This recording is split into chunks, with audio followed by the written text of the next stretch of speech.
Škoda Auto has provided the first glimpse of the successor to its Superb flagship model. The 4th generation Superb will once again be available both as a hatchback and as a supremely spacious Combi estate.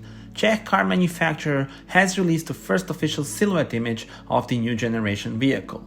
Next to the new Superb, Škoda Auto also released the first official silhouette images of the new generation Kodiaq SUV.